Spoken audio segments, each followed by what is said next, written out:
क्रीडा करीते यमुनेच्या त्या तीरावरती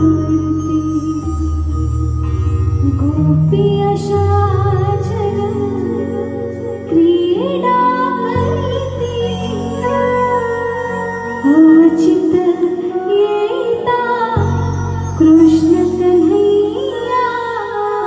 अवचित येता कृष्ण कन्हैया झाली त्रेता त्रेता मनाला झाली कृष्ण सख्याची